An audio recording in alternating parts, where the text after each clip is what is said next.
nedēļas sākumā parādījās posts. Nikolais Buļvits bija uzrakstījis par to, ka viņa dēls, tas ir viņa iesniegums. Jā? Mēs rādām, jā? Mēs rādām, jā, mēs varam parādīt. Jā. Viņš gan pats viņu tulkojas, jā. Mans tulkojums no krievu, tātad jau vairāk nekā nedēļa man nav zināms, kur atrodas mans dēls Sergejs Buļvits, kuru man nezinām iemeslu dēļ aizturēja Latvijas policija skatīt video. Bija video, kuru filmēja Sergeja tā brīža cīņu biedrs Jānis Straumīts. Mēs ļoti ceram, šobrīd notiek pārunas par to, jo es saprotu, ka Sergejs ir ļoti neapskaužamā situācijā šobrīd. Es Sergeju pazīstu jau stipri vairāk nekā Straumītis. Ar ko Sergejs Buļvits nodarbojās vispār? Lai cilvēki tie, kas nezina. Kas ir Sergejs Buļvits un kādēļ mēs vispār pacēlam šo jautājumu? Kādēļ viņa cīņbiedrs Straumītis un jaunatvieši un vispārējie izlikās to nemanot, jo viņa aizturēja 3. jūnijā? Lai gan viņš pats bija aizgājis uz tiesu. Jā. Pēkšņi viņš izsludināja meklēšanu un aizved uzreiz uz cietumu.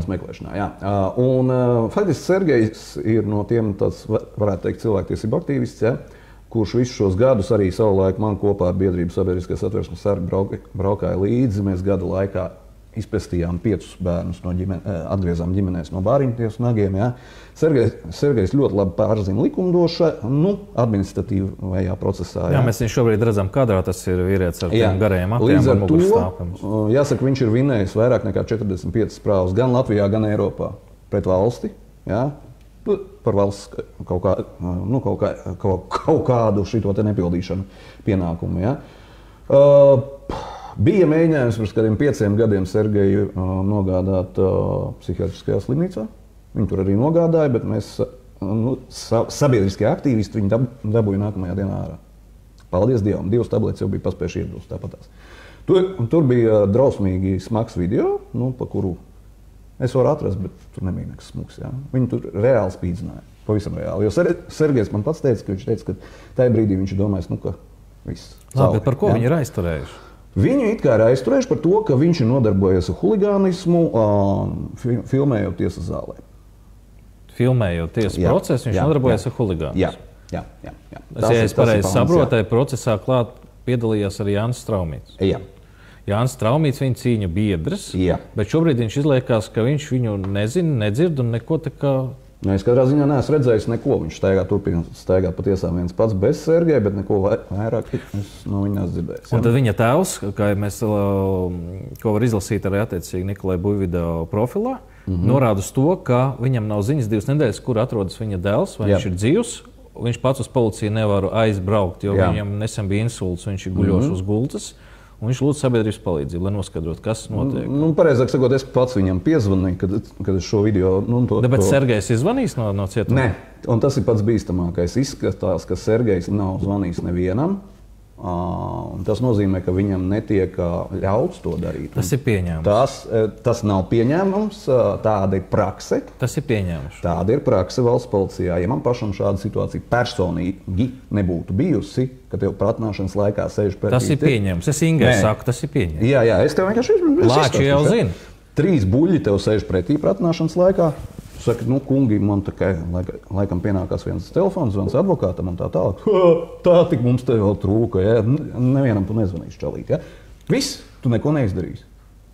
Man tā bija reāla praksa. Tas ir manā skatījumā ļoti bīstami, ja viņam neļauj nevienam pazvanīt. Tas ir ļoti bīstami. Tad šim cilvēkam, tavuprāt, nav jāsēž ciet? Ne. Nekādā gadījumā. Viņš ir vienkārši ieriebis tik daudz sistēmai, ka sistēma ir nolēmusi viņu novākt no ceļa. Pie tam šis lēmums par viņa aizturēšanu arī ir pieņemts viņam aizmuguriski, nemaz nezinot par to. Policija paprasīja tiesēties, labi, aiziet. Ja. Es domāju, ka tuvākajā laikā mēs izdomāsim veidu, kā tikt Sergejam klāt. Ne jau mēs personīgi, bet tāds būs vajadzīgs advokāts. Labi, vienkārši paturēsim roku uz pulsa, un tad būs attiecīgs sižets par šo. Pasīsimies, kā notiek. Es Sergeju personīgi nepazīstu, neesmu viņu saskāries, nekad saticies, bet es tic tev uz vārda, ka tu uzskati, ka viņš ir vīrs un vārds un ka vienkārši nedrīkst viņu pamest. Jā, un viņš nav politikā. Viņš ir atšķirībā no daudziem viņa draugiem. Jā. Es Sergejam savulaik teicu, ka tā ir kļūda, bet tas ir viņa lēmums. Neviens to viņam pārmest nevar. Jā, tā kā es apsolīju, ka šis sižets būs, ka mēs par to parunāsim Nikolajam, tēvam. Ja? Jo neviens neko nezina. Nekur viņš atrodas, nekas ar viņu notiek. Vispār neviens neko nezina. Un tas ir pats bīstamākais. Visticamākais Sergejs ir centrāla cietumā. Ja? Visticamāk.